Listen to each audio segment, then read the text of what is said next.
السلام عليكم، ازيكم؟ وحشني جدا ومبسوط ان انا بطلع معاكم دلوقتي وبكلمكم من قدام المتحف المصري، احد اقدم واهم المتاحف المتخصصه في العالم كله.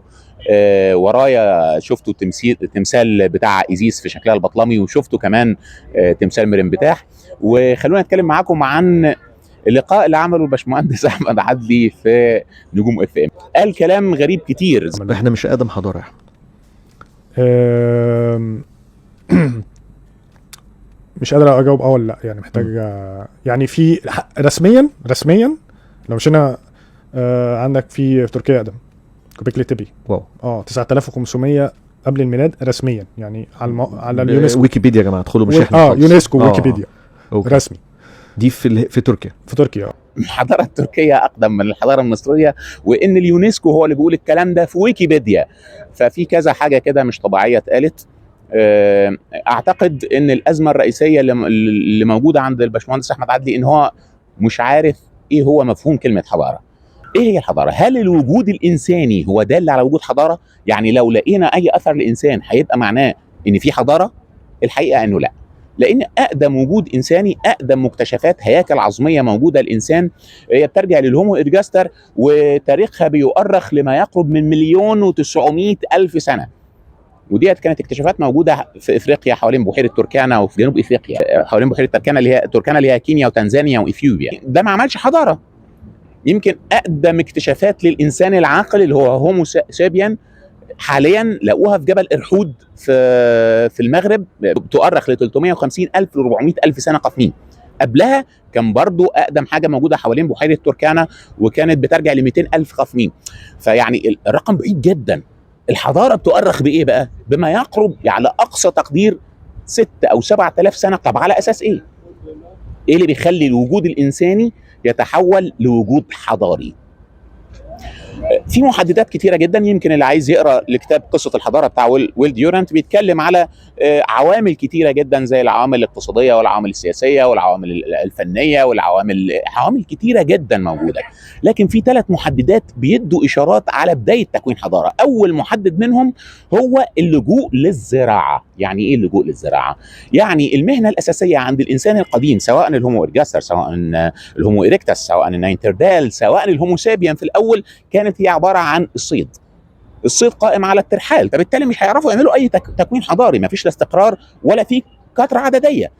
لجوء الانسان للزراعه او اكتشاف الانسان للزراعه كمهنه تسببت في وجود الاستقرار. الناس استقرت حوالين الاماكن اللي ينفع تزرع فيها. اشهر الاماكن ديت فين؟ اللي هي حوالين الانهار، زي نهر النيل، دجله والفرات، زي الشام. الاماكن اللي فيها انهار هي اللي سمحت بوجود زراعه بطبيعه الحال. طيب، الزراعه اتعملت، الناس استقرت، يظهر بقى تاني محدد. ايه هو تاني محدد؟ ان الناس اللي اتجمعت وثبتت في مكانها ابتدت اعدادها تزيد، فزادت عن 1000. فلما زادت عن 1000 بقى ايه الموضوع؟ بقى مضطرين ان يبقى في حاجه تنظم العلاقات ما بينهم، يبقى في نظام اجتماعي بيحصل، يبقى في نظام سياسي، يبقى في نظام دفاعي. ده منطقي. فيبقى المحدد الثاني هو زياده الاعداد السكانيه لما يتخطى 1000. ايه المحدد الثالث اللي هو يعتبر من اهم المحددات؟ اكتشاف الكتابه او اختراع الكتابه. انا مش بتكلم عن اللغه، يعني مش على الكلام. اللغه شديده القدم. بعض العلماء بيثبتوا وجود لغه ما بين الحيوانات قبل ظهور الانسان اصلا. فبالتالي اللغه في حد ذاتها شديده القدم، لكن الكتابه لا. الكتابه هي محدد هام جدا يدل على تطور المجموعه المستقره اللي موجوده، اللي اعتمدت على الزراعه، اللي اعدادها كتير، تطورت على المستوى الفني والثقافي، فظهرت الكتابه. عشان كده كل الكتابات الاولى كانت كتابات قائمه على الرسومات، بيسموها كتابات تصويريه. الكتابات المصريه القديمه اللي هي الكتابات الهيروغليفيه، الكتابات السومريه المسماريه، كلها الكتابات الصينيه، كلها قائمه على الرسوم، الرسم في حد ذاته. وبعد كده بيتم اختصار هذه الرسوم وتعبيرها بشكل مختلف، ونتكلم عن الكتابه بشكل كبير يعني. لكن الكتابه بقت هي المحدد الاخير اللي بيقول ان الناس دي عملت حضاره بقى، مش مجرد وجود تماثيل او مجرد وجود منحوتات بدائيه او مجرد وجود رسومات. يعني ايه؟ يعني رسوم الانسان البدائي قديمه جدا. يعني اقدم رسم بيلاقوه في كهف كان موجود في اندونيسيا، اللي هو الخنزير بتاع اندونيسيا، ده شديد القدم. من الكهوف القديمه اللي موجوده برضو، اللي معروفه جدا والمشهوره جدا، كهف تشوفيه في فرنسا مثلا، ولا كهف لاسكو، ولا كهف التاميرا في اسبانيا، ولا كهف باتاجونيا اللي هو كهف الايدي في الارجنتين، ولا كهوف العراق الكتير جدا، وكهوف الشام الكتير جدا. وبالمناسبه الكهوف رجل الكهف في مصر كتيره جدا جدا، واشهرهم هو كهف السباحين وكهف الوحوش عند وادي الجرف. فيها رسومات شديدة الإبهار ومختلفة بالمناسبة عن بقية الكهوف اللي موجودة في العالم كله، لأن هي تحتمل معنى رمزي وديني، وممكن نتكلم في ده بتفصيل أكتر بعدين. طب الكهوف بتاعت مصر بتؤرخ بقد إيه؟ علميا ب 12,000 سنة قاف ميم.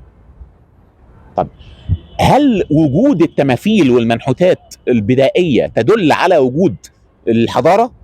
لا، تدل على وجود إنسان بياخد خطوة في اتجاه الحضارة، لكن لسه ما اخترعش الكتابه.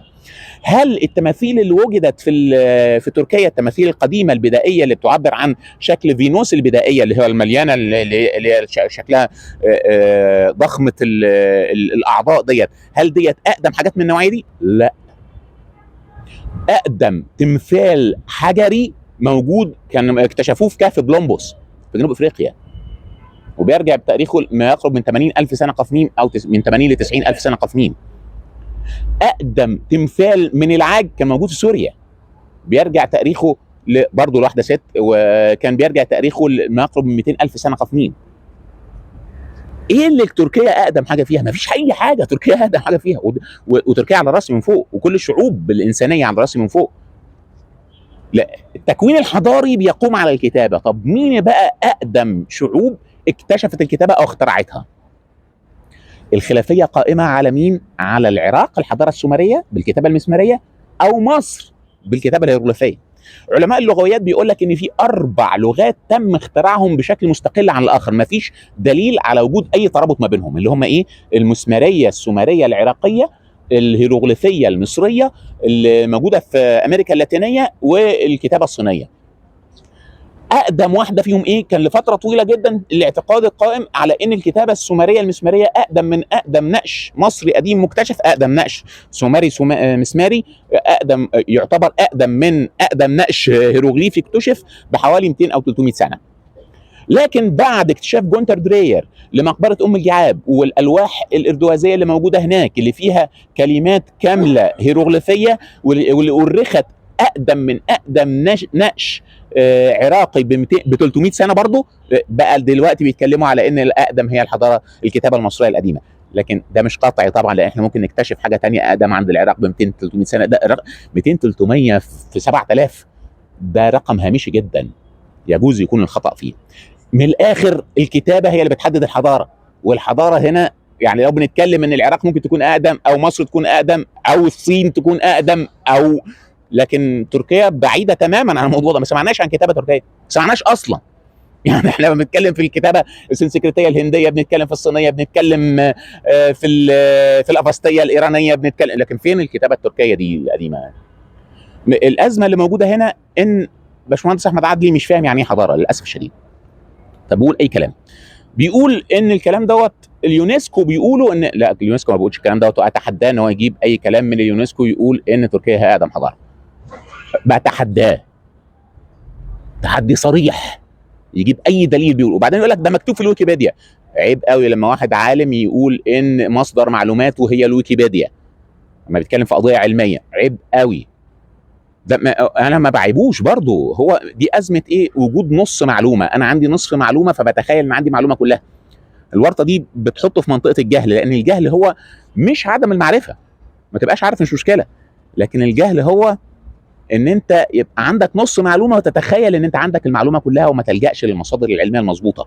ليه الويكيبيديا ما تعتبرش مصدر رسمي؟ الويكيبيديا مصدر استدلالي. يعني ايه مصدر استدلالي؟ يعني ممكن نشوف الكلام دوت ونجرب ونشوف وندور وراه، لكن ما يبقاش هو المصدر القطعي. ليه؟ لان انا ممكن اكتب انا مقال على الويكيبيديا، انا كمحمد خميس في الفيزياء. طب انا بفهم حاجه في الفيزياء؟ لا، بس هكتب المقال عادي وهنشره على الويكيبيديا. ممكن اي واحد ينشر على الويكيبيديا، فهي مش مرجعيه حقيقيه الا لو كانت ليها مصادرها العلميه الموثوق فيها في المقال بتاعها أو أو, أو أو أو أو. تمام. قال حاجه تانية، قال لك ان الحضاره اليابانيه عنده هو ادله على انها شديده القدم. لا، الكلام ده مش حقيقي خالص. الحضاره اليابانيه تعتبر من احدث الحضارات. هي اصلا الحضاره اليابانيه مبنيه على الحضاره الصينيه. يعني الكلام كله مغلوط في كل النواحي ومفيش اي مبرر. وبعدين يقول لك احنا بنتباهى او بنتفاخر بحضاره مصر القديمه تفاخر اجوف. بس انا شايف ان الافتخار ده افتخار يعني اجوف. لا، والحقيقه مش اجوف خالص. في عالم نفس شهير جدا اسمه يونج، هو تلميذ لفرويد، والعالم دوت بيقول نظريه مهمه جدا اسمها نظريه اللاوعي الجمعي.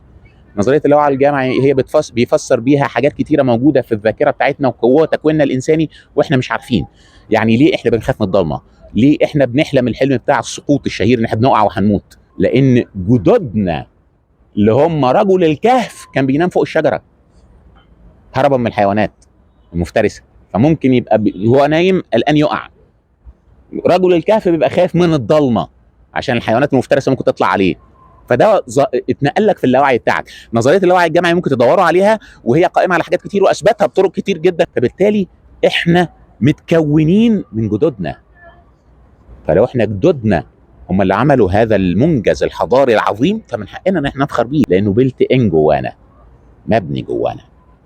انا مش عايز اهاجم احمد عدلي باي شكل من الاشكال، بس لما بيبقى الكلام يعني في هذا الطابع بيجبرنا في الاخر ان احنا يعني نرد عليه بالشكل دوت علشان الناس ما تعتبرش ان دوت كلام علمي يعني. وانا اسف على ازعاجكم. شروق خلاص وهي بتصورني خلاص هتتلفظ بالفاظ نابيه علشان ايدها خدلت، فانا هوقف دلوقتي وان شاء الله نتقابل في فيديو تاني.